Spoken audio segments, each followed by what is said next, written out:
रात से मुतल्लिक मज़ीद मालूमात हासिल करने के लिए सावी के चैनल को लाइक, शेयर एंड सब्सक्राइब करें।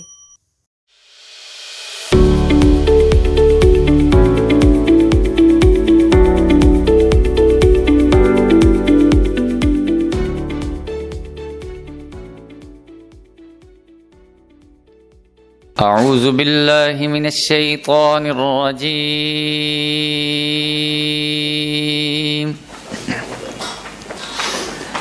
बिस्मिल्लाहिर रहमानिर रहीम।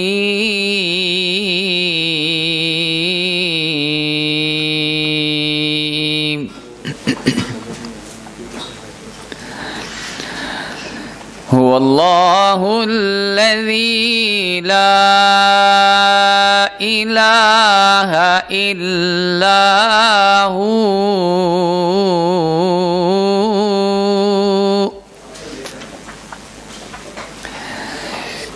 आलिमुल गैबि वश्शहादति हुवर रहमानुर रहीम।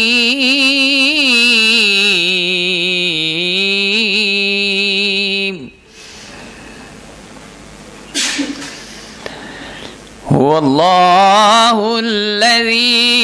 ला इलाहा इल्ला हू अल मलिकुल कुद्दूसुस सलामुल मुमिनुल मुहैमिनुल अज़ीज़ुल जब्बारुल मुतकब्बिर। सुब्हानल्लाहि अम्मा युश्रिकून।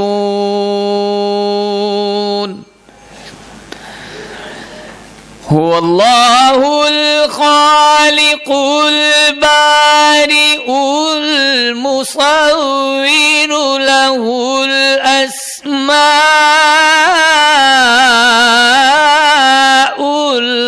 हुस्ना। युसब्बिहु लहू मा फिस समावाति वल अर्दि व हुवल अज़ीज़ुल हकीम। सदक़ल्लाहुल अज़ीम। Bismillahirrahmanirrahim ji. The title of my presentation is Standardization of Rapeseed Mustard Seed Production. सबसे पहले जी पीडिग्रीड सीड होता क्या है, ताकि हम आगे प्रेजेंटेशन को अपनी लेके चलेंगे इसके ऊपर। Pedigreed seed is genetically pure seed of approved varieties developed with unique characteristics such as high yielding quality characters, disease and insect resistance. आपको पता है सीड का जो है बड़ा इंपॉर्टेंट रोल होता है और ये पहला स्टेप होता है किसी भी सस्टेनेबल प्रोडक्शन हासिल करने के लिए और किसी भी वैरायटी का जो है जेनेटिक पोटेंशियल जो होता है उसे हासिल करने के लिए। इसलिए क्वालिटी सीड प्रोडक्शन बहुत ज़रूरी होती है और जो क्वालिटी सीड होता है उसके कैरेक्टरिस्टिक्स में सबसे पहले उसकी जेनेटिक प्योरिटी होती है। आगे लगे जेनेटिक प्योरिटी होती है कि उसके अंदर जो variety true to type seed हो उसके साथ साथ उसके अंदर फिजिकल प्योरिटी में दो तरह की आती है कि इनर्ट मैटर ना हो, इनर्ट मैटर में सैंड्स पेबल्स वगैरह ना हो, उसके साथ साथ ब्रोकन सीड और डिजीज या इन्फेस्टेड सीड इस तरह का कोई सीड ना हो। जर्मिनेशन उसकी अच्छी होनी चाहिए ताकि क्रॉप पॉपुलेशन जो है और उसका जो स्टैंड है वो स्टेबलाइज हो, यूनिफॉर्म हो। वीड सीड से फ्रीडम होनी चाहिए डिजीज से और उसके अंदर मॉइस्चर कंटेंट ऑयल सीड के हवाले से अगर बात की जाए तो 8% तक होना चाहिए। जिस तरह ऑयल सीड प्रमोशन हुई और मार्केट अच्छी डेवलप हुई और नई हमारी कंपनीज जो पहले वीट पे, क्योंकि वीट की सीड प्रोडक्शन बड़ी आसान है। अगर हम रेप सीड की और ब्रासिका की बात करें, एक तो इसमें डिफरेंट स्पीशीज होती हैं और इसका जो बाकी मैकेनिज्म है सीड प्रोडक्शन का, और ये शो नहीं हो रही।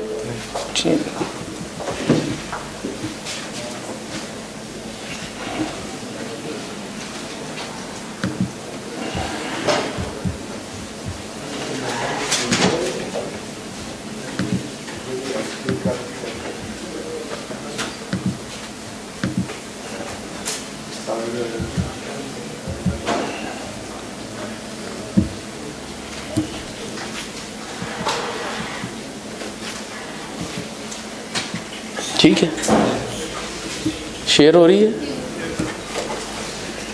तो इसके साथ साथ हमने जो ऑब्जर्व किए प्रॉब्लम्स फील्ड के अंदर, तो उसमें काफी सारे जो हमारे सामने आए। सबसे पहले तो आइडेंटिफिकेशन ऑफ रेपसीड, मस्टर्ड और कैनोला। ये ही लोगों को अभी समझ नहीं आती कि रेपसीड कौन सा है, मस्टर्ड कौन सा है और कैनोला क्या है। एक ये बहुत बड़ा प्रॉब्लम था कि ये है। दूसरा, मिसयूज ऑफ टर्म कैनोला। राय को भी कैनोला कहा जा रहा है, जो नॉन कैनोला जो है ना मार्केट में भर के अगर कैनोला दिया जाए तो उसे कहते हैं ये तो कैनोला नहीं है, ये तो गोभी सरसों है। ठीक है, ये एक बड़ा इशू है कि कैनोला की जो टर्मिनोलॉजी है इसे गलत यूज किया जा रहा है, मिस यूज किया जा रहा है। अगर हम सस्टेनेबल कल्टीवेशन, प्रोडक्शन और इसकी जो बिजनेस है ऑयल सीड का, इसको अगर सस्टेनेबल रखना चाहते हैं तो क्वालिटी सीड प्रोविजन भी जो है ना, इसकी एश्योरेंस ये बहुत जरूरी है। अगर क्वालिटी सीड जो डिसेमिनेट होगा, प्रोड्यूस होगा और फार्मर तक जाएगा तो इसकी ना सिर्फ प्रोडक्शन बढ़ती जाएगी, सस्टेनेबल होगी, बल्कि जो इसकी मार्केट ऑयल सीड की है ये भी सस्टेनेबल तरीके से प्रमोट होगी। नेक्स्ट जो है सीड सोर्स जो है उसका नहीं समझ आई कि सीड सोर्स क्या होना चाहिए, किस तरह सीड प्रोडक्शन की जाए। आइसोलेशन डिस्टेंस का बड़ा मसला इसमें कि आइसोलेशन डिस्टेंस कितना होना चाहिए और किस तरह मेंटेन करना है। और सबसे बड़ा जो मसला था वो ये था sowing in the field having previously brassica crop. उसमें क्या होता है कि इसमें शटरिंग का इशू होता है, वो सीड नीचे गिर जाता है जिसकी वजह से अगले साल वो मिक्सिंग हो जाती है, प्योरिटी मेंटेन नहीं रहती। इसे हम आगे, ये सारे पॉइंट्स हैं जिनको हम आगे लेके चलेंगे। सोइंग टाइम, कौन सा प्रॉपर सोइंग टाइम है, सोइंग मेथड किस तरह इसको करना है, weeds control, harvesting, threshing, seed moisture percent, storage, grading, packing, ये सारे इसके मेन प्रॉब्लम जो हमने ऑब्जर्व किए फील्ड के अंदर आए, जिसकी वजह से जो सीड की जो क्वालिटी थी वो प्रॉपर फार्मर की तरफ पास नहीं गई। और जो फार्मर को बहुत सारे जो ऐसे फार्मर थे वो डिसर्ट हुए इसकी वजह से कि ये हमें प्रॉब्लम आ रहे हैं। और खासतौर पर जिस तरह गवर्नमेंट ने national oil seed enhancement programme के जरिए कैनोला यील्ड कंपटीशन कराए, उसके अंदर भी ये बहुत सारे प्रॉब्लम इससे मिलते जुलते सामने आए। तो सबसे पहले तो ये कैसे पता लगे कि ये ब्रासिका, क्योंकि ब्रासिका ओवरऑल टर्मिनोलॉजी है, इसके अंदर आगे स्पीशीज जो है वो चल रही हैं, जिसमें अगर हम बात की जाए तो रेपसीड, मस्टर्ड, ये मेन दो स्पीशीज है जो मुल्क के अंदर हमारे उगरी है। इसमें अगर मस्टर्ड की बात की जाए तो तकरीबन ये 70% तक जो है मस्टर्ड जो है लगती है, और तकरीबन 20 से 25% जो है हमारा रेपसीड लगता है, और कैनोला की भी 10-12%। और रेपसीड जो होता है तकरीबन वो, उसकी हम जो है डिफरेंशिएशन करते हैं कि किस तरह कैनोला कौन सा है, रेपसीड कौन सा है, मस्टर्ड कौन सा है। ये जो स्लाइड है ये इसके पीछे एक स्टोरी है, इसकी जेनेटिक कंपोजिशन और सारा, क्योंकि जो हमारी रेपसीड की और मस्टर्ड की जितनी वैरायटीज हैं ब्रासिका की, ये जब बनी है तो ये नेचुरल हाइब्रिडाइजेशन से बनी है। जो पॉलीप्लाइडी एक ब्रीडिंग के अंदर टर्मिनोलॉजी है जिसमें हेट्रोजाइगस आ जाती है, हेट्रोजाइगोसिटी आ जाती है, जो हम हाइब्रिड के जरिए लेके आते हैं। तो अगर आप देखें प्रेजेंटेशन के अंदर, अगर हम नेपस की बात करें, ये ब्रासिका नेपस है जिसे हम आमतौर पे गोपी सरसों, कैनोला, मीठी सरसों के नाम से जानते हैं। ये तकरीबन 20-25% का एरिया जो है हमारा इस पे लग रहा है। और दूसरी है ब्रासिका जंशिया, राया इसे आम लफ्जों में कहते हैं, मस्टर्ड ग्रुप में आती है इसलिए इसे मस्टर्ड कहलाया जाता है। ये जो है तकरीबन हमारा 70% एरिया के ऊपर ब्रासिका जंशिया पाकिस्तान में लग रहा है। ये ब्रासिका कॉम्पेस्ट्रस है, आम तोरिया जो 10-12-15% इसकी प्रोडक्शन कम होती है, शॉर्ट ड्यूरेशन होता है, आमतौर पर इंटरक्रॉपिंग के लिए इस्तेमाल किया जाता है इसे शुगर केन में, या जिन्होंने अर्ली लेना है, या साग के तौर पे, जो देसी साग जिसे हम कहते हैं वो तोरिए का साग होता है। अगर आप ब्रासिका जंशिया की बात करें तो इसके पेरेंट में ब्रासिका निग्रा और ब्रासिका कॉम्पेस्ट्रस, जब इनके जीनोम ने आपस में किया तो ए बी जीनोम जो हेट्रोजाइगोसिटी हाइब्रिड के अंदर आती है वो इसके अंदर आई और फिक्स हो गई। इसी वजह से कहते हैं कि वैरायटीज, आपने देखा होगा नेशनल यूनिफॉर्म यील्ड ट्रायल में भी सुपर कैनोला जो हमारी वैरायटी है वो टॉप कर रही है। तो सवाल आता है कि हाइब्रिड से कैसे ये टॉप वैरायटीज ज्यादा कर जाती हैं? तो उसके पीछे क्योंकि वो भी नेचुरल हाइब्रिड है, जब हाइब्रिड बनाएंगे तो उसका जीनोम भी ए बी होगा और इसके अंदर भी हेट्रोजाइगोसिटी आई हुई है। इसीलिए वीट के अंदर अभी तक कोई हाइब्रिड जो यील्ड के हवाले से अगर बात की जाए तो सक्सेसफुल नहीं है। यही इसके अंदर फिनोमिना है पीछे पॉलीप्लाइडी का, कि जिसकी वजह से ये भी जीनोम आ गया। और ब्रासिका जंशिया में अगर आप राय की, सुपर राय हमारा बड़ा मशहूर है, पॉपुलर है, और बड़े बड़े अच्छे हाइब्रिड से उसकी पैदावार अच्छी है। इसी तरह अगर हम ब्रासिका नेपस में बात करें तो इसमें ब्रासिका कॉम्पेस्ट्रस और ब्रासिका ओलेरेसिया, इनका जीनोम आपस में मिला और उसके नतीजे में एसी जीनोम हुआ। और उसमें भी हेट्रोजाइगोसिटी आ गई और जो है उसकी भी यील्ड आप देखते हैं तो वो ज्यादा होती है। तो ये इसके पीछे फर्क था कि यील्ड के, और ब्रासिका कॉम्पेस्ट्रस में आप देखें यील्ड ज्यादा नहीं होती, वो पेरेंट है, तो उसमें यही वजह है कि जो हमारी आम देसी सरसों है उस 15-16 मन से ज्यादा पैदावार नहीं देती, जबकि जो वेराइटीज है 25 मन 30 मन तक भी अच्छे जिम्मेदार इनसे पैदावार ले लेते हैं। ये फर्क था पीछे के हाइब्रिड में और ओपी में। ब्रासिका के अंदर क्या फर्क है?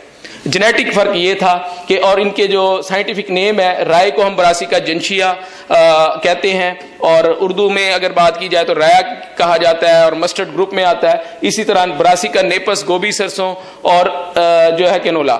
दुनिया में जब रिसर्च हुई, क्योंकि ज्यादातर कनाडा में ऑस्ट्रेलिया में इधर लगता है हमारा, तो उन्होंने जो कैनोला बनाया, कैनोला वैराइटीज जो बनाई वो ब्रासिका नेपस के अंदर या रेपसीड ग्रुप के अंदर बनाई।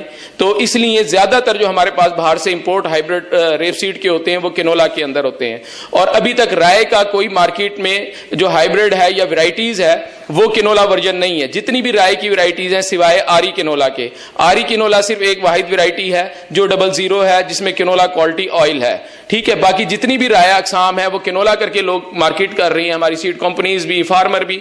वो कैनोला नहीं है, उसके साथ कैनोला का लफ्ज नहीं इस्तेमाल करना चाहिए। जो कैनोला 00 कैनोला होता क्या है वो भी हम आपको बताएंगे। पहले हम ये फर्क देखते हैं कि रेप सीड और मस्टर्ड में क्या फर्क है। इजाज़त साहब जरा आइएगा।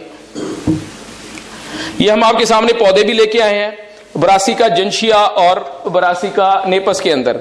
अगर आप सबसे पहले नेपस का इजाज़त साहब पौधा उठाएं, इसका आप देखें ब्रासिका नेपस को, अगर फली की स्टेज पे देखेंगे तो इसकी फली राइट एंगल पे होती है, 90 के जाविये पे स्टेम के साथ इसकी फली होगी। ये मैं बल्कि आगे तस्वीर भी ले आता हूं इसमें।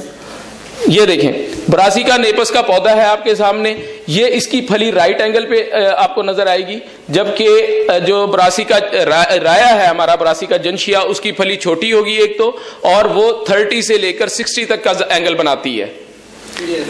हाँ, राया कभी भी उसका एंगल 90 डिग्री का या जो है बिल्कुल जो है ना राइट एंगल नहीं होगा, उसका 30 से ज्यादा 60 तक जाएगा और ये कम हो सकता है। ये राया अकसाम है जितनी भी, और फली थोड़ी छोटी होगी, ब्राइट कलर होगा।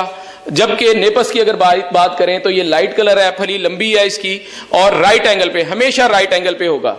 जबकि हम इसके अगर पत्ते की बात करें, अगर इनिशियल स्टेज पे अगर पत्ता अभी फली नहीं निकली, आपने फील्ड देखना है, पहचानना है, कैसे पता लगेगा कि ये ब्रासिका नेपस है और ब्रासिका जंशिया है, तो आप इसका पत्ता देखेंगे डायरेक्ट लगा होगा, इनिशियल पत्ता खास तौर पे, उसके साथ लोब्स होंगे, उसके साथ जो पेडिसल नहीं होगी, डंडी नहीं होगी, वो डायरेक्ट अटैच है, ठीक है जी। ये ब्रासिका नेपस की पहचान है। पत्तों की स्टेज पे अगर अभी फली नहीं लगी तो आप ये देख रहे हैं इसके जितने भी पत्ते हैं, अगर पुराने पत्ते भी हो जाते हैं तो उनके साथ लोब होती है और उसके साथ फाल्स सी डंडी होती है, डंडी नहीं होती, ठीक है। जबकि दूसरी तरफ अगर हम राय के पौधे की बात करें तो ब्राइट कलर के पत्ते होंगे, छोटे पत्ते होंगे, और क्योंकि अब ये पौधे अगली स्टेज पे चले गए हैं तो थोड़े, और उनके साथ डंडी आपको नजर आएगी, पेडिसलेट होंगे वो पत्ते आपको क्लियर कट, और बाज दफा पत्तों के नीचे थोड़े छोटे छोटे कांटे भी नजर आते हैं और उसकी एजिंग होती है पत्तों की। ये पत्तों की स्टेज पे आपको इसकी पहचान है। अगर फूल की स्टेज पे फसल है उस पे भी आप पहचान सकते हैं। गोभी सरसों का जो पौधा है, रेप सीड का पौधा है, उस पे अनओपन बर्ड्स जो हैं वो ऊपर की साइड पे हैं, जैसे आपको इधर नजर आ रहे हैं। अब ये क्योंकि अगली स्टेज पे चले गए हैं तो वो जो है ऊपर की तरफ होंगे, जबकि जो खिले हुए फूल हैं वो नीचे की तरफ होंगे, थोड़े से मोटे बर्ड्स होंगे और फूल भी थोड़े बड़े होंगे। जबकि अगर जंशिया की हम बात करें तो जंशिया के अंदर जिसे हम मस्टर्ड ग्रुप कहते हैं, राया कहते हैं, तो अनओपन बर्ड्स छोटे होंगे, जबकि खिले हुए फूल उसके ऊपर की तरफ होंगे। ये तीनों स्टेज पे अगर आपको पौधा होगा तो आपको पहचान आ जाएगी कि ये पौधा रेपसीड का है या मस्टर्ड का। पहले हमें पहचान करने की जरूरत है कि रेपसीड क्या है और मस्टर्ड, यानी ब्रासिका नेपस और ब्रासिका जंशिया, जिसे उर्दू में अगर बात करें तो गोभी सरसों और राय का फर्क। ये हमारे पास गोभी सरसों का पौधा है, रेपसीड का पौधा है, ये दोनों तरफ, और ये राय का है, ठीक है जी। फूल में और ये फली के अंदर इसका क्लियर डिफरेंस है। ये जो तोरिया होता है, बाज़ दफा तोरिया के पौधे भी नजर आ जाते हैं। तोरिया का पौधा अगर हम आपको दिखाएं तो ये देखें इसके अंदर क्या फर्क है, क्योंकि ये पेरेंट है एक, इसकी लोब ज्यादा होंगी, पत्ते छोटे होंगे, पत्ते का कद छोटा होगा। इसके साथ जो सिमिलरिटीज है दोनों में, अगर आप पौधे को देखें, इसकी फली जो है वो राइट एंगल पे नहीं है, इसकी फली जो है वो राय की तरह मिल रही है, एंगल बना रही है 30 का 60 का, जबकि इसका पत्ता डायरेक्ट मिला हुआ है। ठीक है, ये रेपसीड नहीं है, ये ब्रासिका कॉम्पेस्टस देसी सरसों का पौधा है, बल्कि इसकी लोब बड़ी होती है, उसने स्टेम को कवर किया होता है, पत्ते छोटे होते हैं। और आप फली देखें तो इसकी राय वाली फली है, पत्ते देखेंगे तो गोभी सरसों की तरह, लेकिन पत्तों की लोब गोभी सरसों से बड़ी होगी और पत्ता छोटा होगा, जबकि गोभी सरसों का पत्ता बड़ा होता है और डल होता है, ये ब्राइट कलर का होगा। ये क्योंकि पेरेंट है दोनों का, इसमें दोनों की खासियत है। ठीक है, ये क्लियर डिफरेंस होना चाहिए। बाज दफा होता है कि जी अब पत्ता तो उसका गोभी सरसों वाला है, ऊपर से फली ये कैसे है? तो ये रेपसीड ग्रुप के अंदर आता है अगर ग्रुप की बात करें, लेकिन ये ब्रासिका कॉम्पेस्टस है, देसी सरसों है, ये इसमें फर्क है। अगर हम आगे आ जाएं, ठीक है जी, यहाँ पे ब्रासिका, नेपस, जंशिया, कॉम्पेस्टस, पाकिस्तान में सिर्फ ये अभी 3 ही लग रही हैं। पहले नंबर पे ब्रासिका जंशिया, राया जिसे मस्टर्ड कहते हैं, दूसरे नंबर पे नेपस और तीसरे नंबर पे हम तोरिया, जो बहुत ज्यादा बारानी एरिया में लग रहा है और थोड़े एरिया पे लगता है ये। जी अब केनोला क्या है? केनोला कोई अलग फसल नहीं है, केनोला ऑयल की क्वालिटी और जो उसकी मील की क्वालिटी होती है उसका नाम है। वो राय के अंदर भी हो सकता है और वो गोभी सरसों के अंदर भी हो सकता है। ये क्या है? इसके अंदर ऑयल के अंदर एक फैटी एसिड है, जिस तरह हमारी बॉडी सेल से मिलके बनती है, इसी तरह जितनी भी फैट्स हैं, ऑयल्स हैं, ये फैटी एसिड से मिलके बनते हैं। उसमें एक ऑयल के अंदर फैटी एसिड होती है एरोसिक एसिड। रिसर्च कहती है कि वो दिल के अजलात, जो पट्टे हमारे मसल्स हैं, उसको नुकसान देता है अगर वो एक स्टैंडर्ड से ज्यादा हो। तो उसके लिए जो स्टैंडर्ड अब मौजूदा स्टैंडर्ड है वो 2% है। अगर 2% से कम होगा एरोसिक एसिड तो वो केनोला क्वालिटी है, चाहे वो ऑयल राई के अंदर है, चाहे वो नेपस के अंदर है। इसी तरह जब उसका ऑयल हम निकाल लेते हैं तो उसमें से जो खल बचती है, मील जो बचता है, उसके अंदर दूसरा कंपोनेंट होता है ग्लूकोसाइनोलेट। उसकी मिकदार जो स्टैंडर्ड है 30 माइक्रोमोल पर ग्राम से कम होनी चाहिए मील के अंदर। अगर ये दोनों स्टैंडर्ड वो मीट करता है तो उसे आमतौर पे हम 00 कहते हैं। अगर दोनों में से कोई एक मीट करता है तो वो 0 होगा और केनोला कहलाएगा। ठीक है, 0 केनोला अगर एक स्टैंडर्ड पे हो रहा है, और अगर दोनों पे है तो फिर वो 00 केनोला स्टैंडर्ड पे आ रहा है। वो ऑयल आपका रेपसीड का, मैं दोबारा बार बार कह रहा हूं, रेपसीड का भी हो सकता है, मस्टर्ड का भी हो सकता है, लेकिन पाकिस्तान के अंदर अभी भी जितनी भी वैरायटीज हैं रेपसीड की वो तमाम केनोला हैं। चाहे वो इंपोर्टेड हाइब्रिड हैं, चाहे वैरायटीज जो अब हमारी कमर्शलाइज हैं, वो सब केनोला है। मस्टर्ड के अंदर अभी तक कोई भी वैरायटी या हाइब्रिड सिवाय आरी केनोला के वो केनोला वर्जन नहीं है, 00 नहीं है। उसका ऑयल एडिबल पर्पस के लिए नहीं है, इंडस्ट्रियल पर्पस के लिए है। अब आरी केनोला को कैसे पहचाना जाएगा? आरी केनोला की एक तो खासियत यह है कि ये अर्ली मैच्योरिंग है, जल्दी पक जाता है। राय की पौधा अब आप देखेंगे सेम राय वाला पौधा है, कोई इसमें फर्क नहीं है, फली भी उसी तरह होगी इसकी। लेकिन यह है कि जब आप देखेंगे आरी केनोला थोड़ा लाइट कलर का होता है, पहचाना जाता है पौधा। लेकिन वैसे इसकी फली भी राय वाली, पत्ता भी राय वाला, हर चीज राय की है। लेकिन इसका सीड का जो कलर है वो yellow colour, orange yellow colour होता है। बरीक सीड होता है थोड़ा सा आम राय की निस्बत, और उसमें कुछ ब्लैकिश या ब्राउनिश दाने होते हैं जो इसका जेनेटिक करैक्टर है। इसकी वजह से आप आरी केनोला को पहचान सकते हैं। तो ये तो है हमारा डिफरेंस कि रेप सीड, मस्टर्ड और केनोला को हम किस तरह पहचान सकते हैं। इसमें कंफ्यूज नहीं होना चाहिए और टर्मिनोलॉजी हम सीड करें। जो सच पे बिजनेस हमारा होगा वो हमेशा पायदार होगा और देर पा होगा। अगर और जो कंपनी से मेरी रिक्वेस्ट है कि क्योंकि हमारे यहाँ पे राय को क्योंकि शटरिंग टॉलरेंस होती है इसके अंदर, और भी बहुत सारी हाई टेम्परेचर टॉलरेंस है, और हमारे मौसमी हालात में बेस्ट अडॉप्टेबल है, तो बाहर से भी जो मटेरियल आप इंपोर्ट करें तो वो केनोला क्वालिटी मस्टर्ड का इंपोर्ट करें। उसकी ज्यादा आपकी मार्केट डेवलप होगी और वो ज्यादा चलेगा।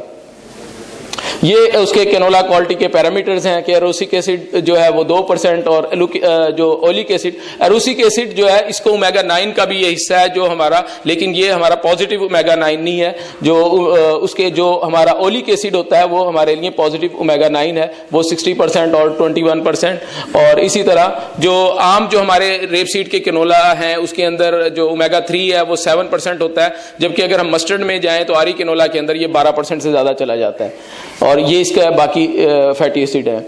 ये हमारी जो अप्रूव्ड वैरायटीज अब अवेलेबल है, इनका प्री बेसिक सीड हम यहाँ पे बना रहे हैं। इसमें रचना केनोला, खानपुर केनोला, सांदल और सुपर केनोला, जबकि फैसल और पंजाब का अब हमने सीड बंद कर दिया है क्योंकि ये पुरानी वैरायटीज हो गई हैं। इनसे अच्छी जेनेटिक पोटेंशियल वाली वैरायटीज आ गई हैं हमारे पास। आरी केनोला राय के अंदर केनोला ग्रुप, बाकी जितनी भी हैं वो राय नॉन केनोला हैं।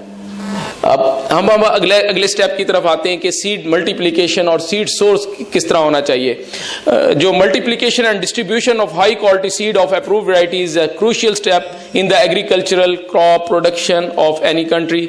Seed certification scientific and systematically designed process to secure, maintain, multiply and make available seed of notified and release varieties to the farmer. जो सर्टिफिकेशन का जो कंसेप्ट है ये स्वीडन से स्टार्ट हुआ था कि उनके प्लांट ब्रीडर और जो एग्रोनॉमिस्ट थे वो 20वीं सदी के अंदर अपने कॉन्ट्रैक्ट ग्रोअर के पास जाते थे और उनको बताते थे कि इस तरह प्योरिटी मेंटेन करनी है। उस तरह फिर ये सिस्टम डेवलप होना शुरू हुआ और चलता गया। जैसे पहले आपको डॉक्टर साहब ने बताया कि मुख्तलिफ ब्रीडर न्यूक्लियस सीड, सबसे पहले ये ट्रू टू टाइप जो पौधे होते हैं उससे सिंगल प्लांट टू प्रोजनी के जरिए ब्रीडर सीड, न्यूक्लियस सीड बनाया जाता है। और जो रिसर्च ऑर्गेनाइजेशन होती है उसकी अथॉरिटी होती है जिसने वो वैरायटी बनाई होती है कि वो ब्रीडर सीड बनाए। और इसके लिए जो कोई सर्टिफिकेट नहीं है, सिर्फ ब्रीडर का ही सर्टिफिकेट होता है। ब्रीडर को एंट्रस्ट किया जाता है कि वो true to type BNS seed बनाएगा। उसके बाद उससे बनता है pre basic seed.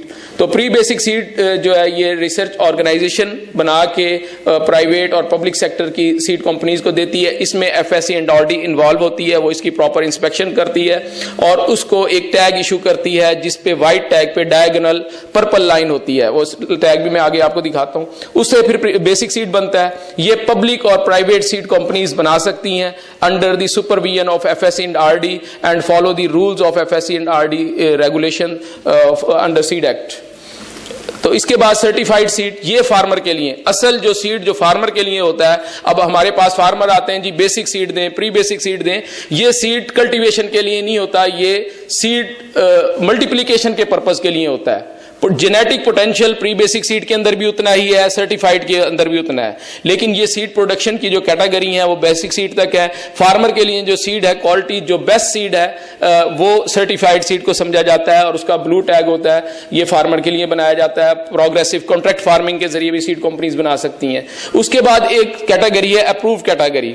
Approve category की जब इजाजत दी जाती है जब मुल्क में सीड की कमी हो और जरूरत हो सीड को, वो सर्टिफाइड के स्टैंडर्ड को काफी हद तक मीट कर रही हो, लेकिन कुछ उसके जो है ना वो उसके बेस पे एफएससी एंड आरडी अप्रूव्ड की कैटेगरी जो है वो देती है और उसका पिंक टैग होता है। इसी तरह एक टर्मिनोलॉजी आई थी ट्रूथ इन लेबल सीड।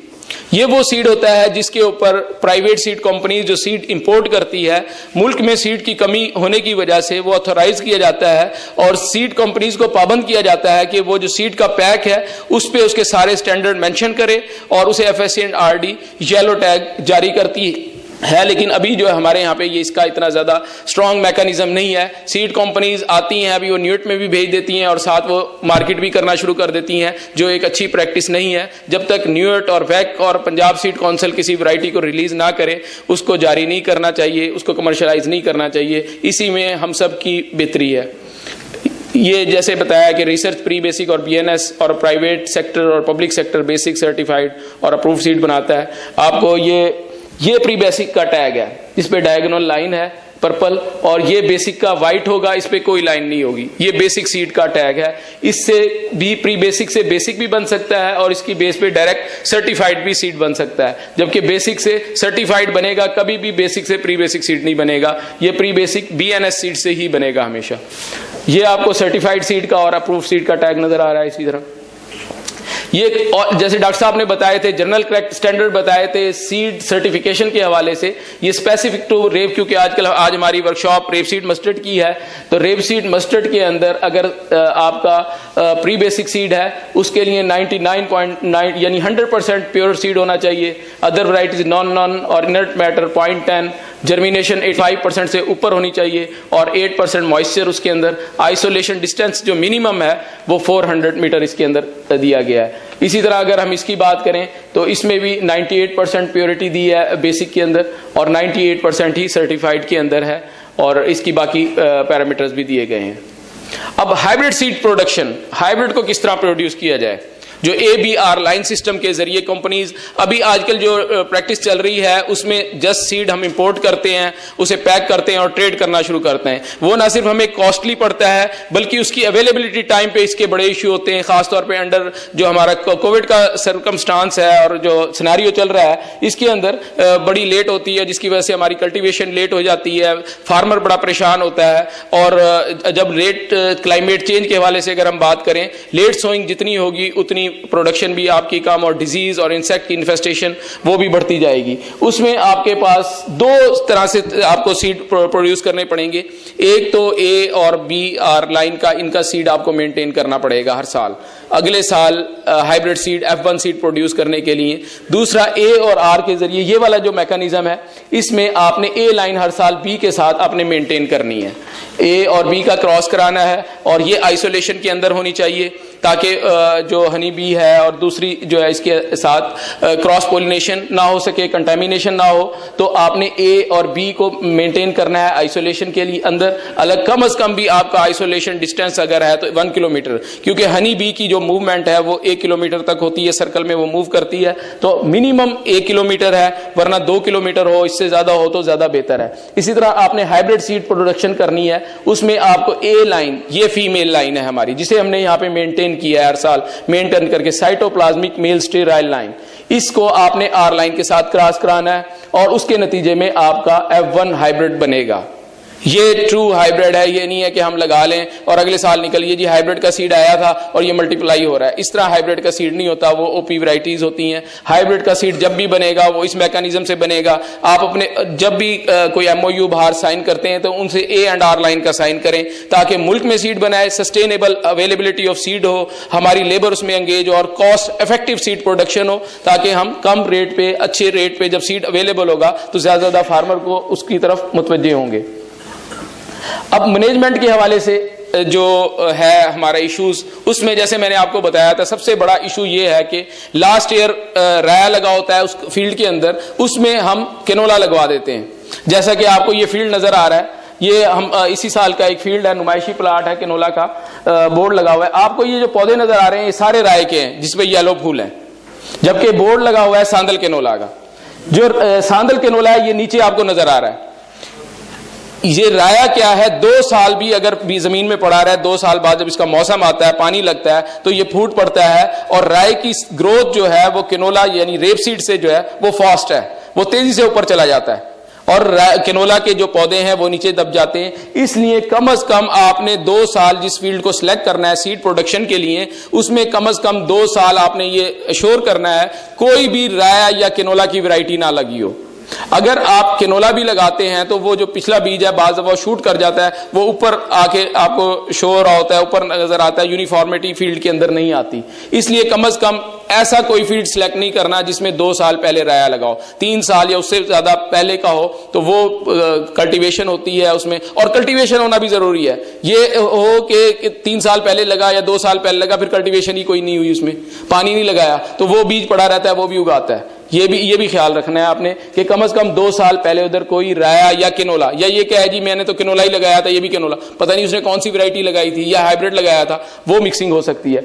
दूसरा, आपने मिनिमम 1 किलोमीटर डिस्टेंस रखना है दूसरे ब्रासिका फील्ड में।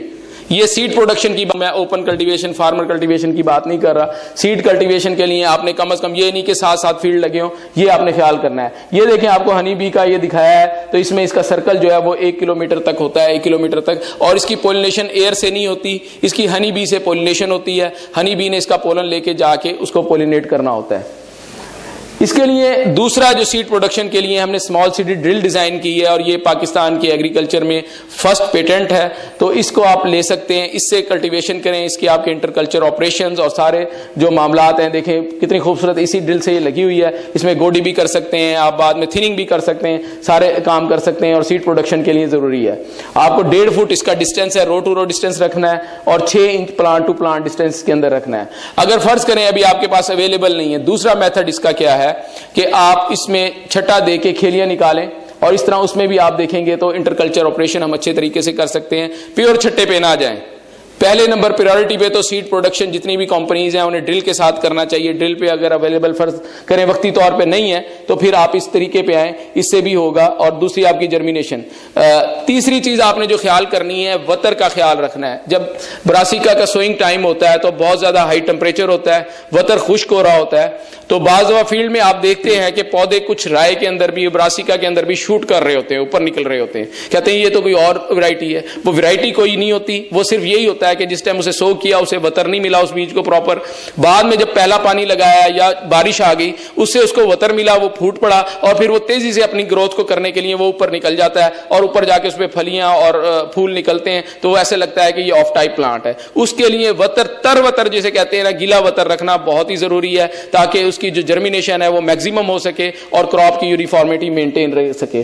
और इसको कोशिश करें कि फर्स्ट वीक ऑफ अक्टूबर के अंदर लाजमी सीड प्रोडक्शन को कर लें। राय के लिए आप जो सितंबर का लास्ट वीक है और जो कैनोला है इसके लिए अक्टूबर का पहला हफ्ता आप डिजीज और इंसेक्ट इन्फेस्टेशन और इन चीजों से भी बच जाएंगे। और जमीन जिस तरह आप तैयार करते हैं अच्छे तरीके से, 3 साल बाद आपने लेजर फेरना है और 1 बैग SOP 1 बैग DAP आपने जमीन की तैयारी के वक्त डालनी है। यूरिया को आपने स्प्लिट करना है, पहले पानी के साथ आपने आधा बैग यूरिया डालना है।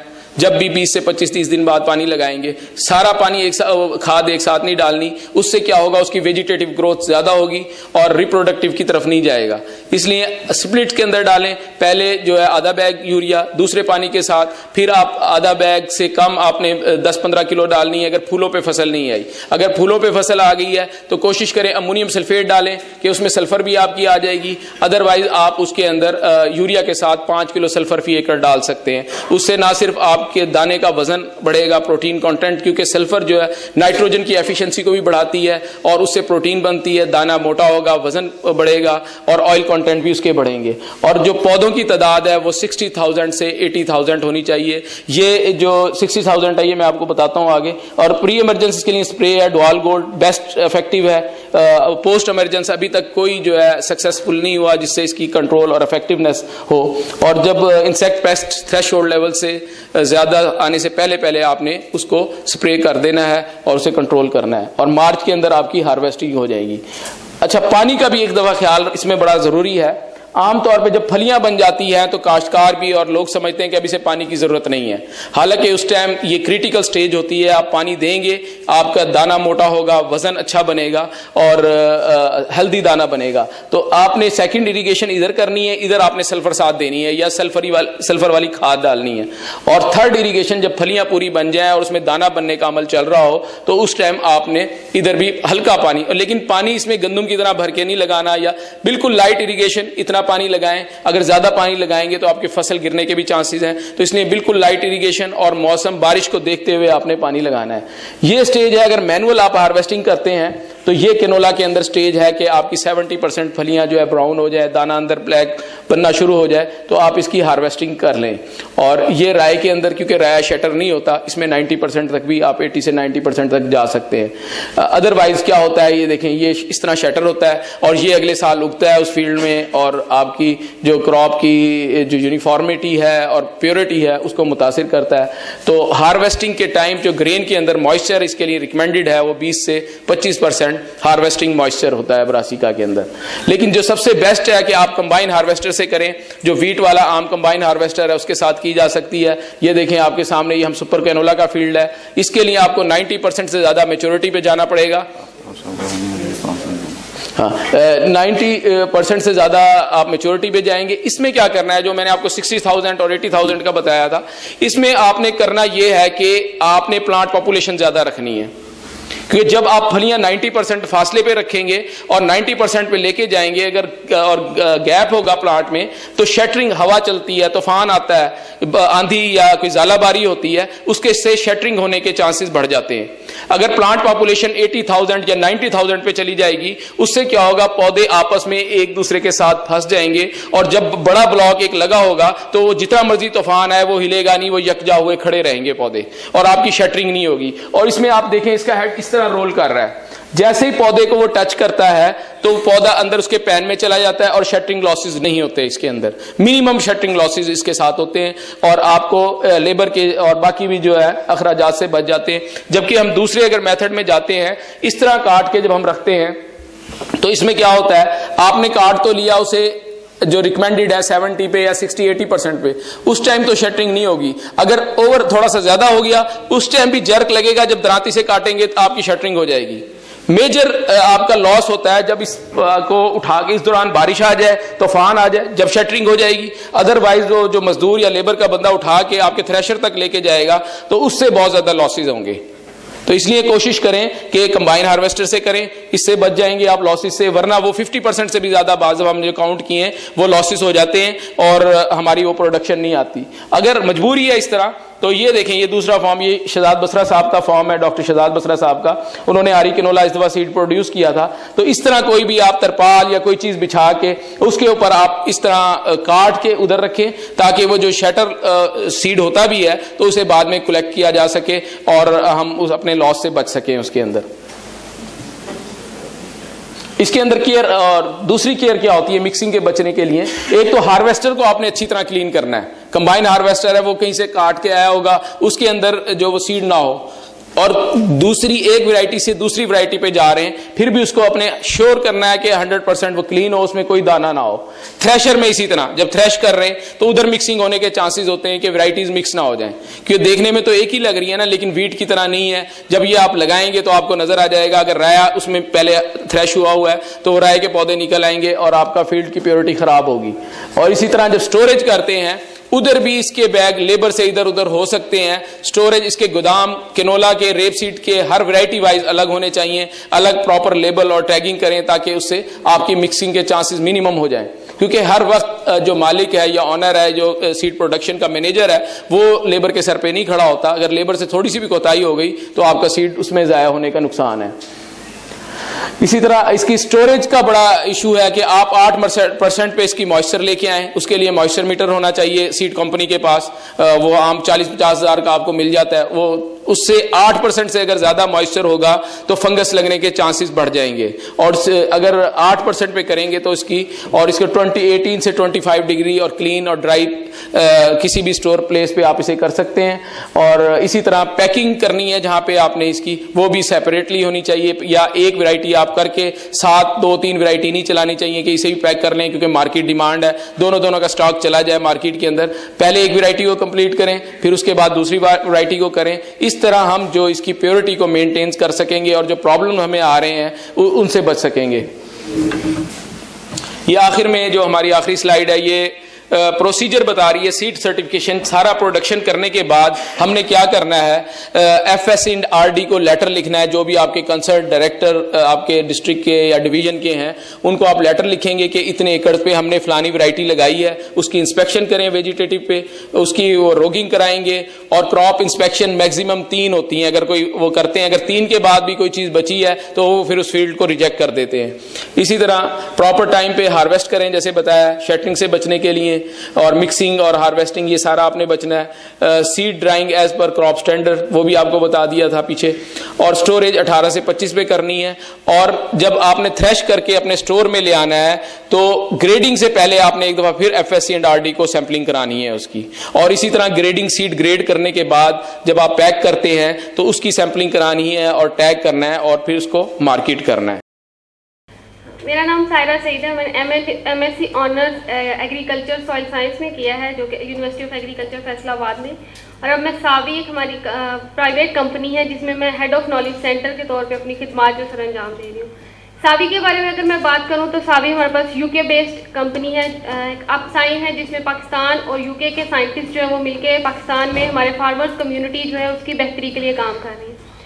इसमें हम लोग जितने भी हमारे फार्मर्स हैं उनको उनकी सोइंग से लेके हार्वेस्टिंग तक जो है हम सारी इंफॉर्मेशन जो है वो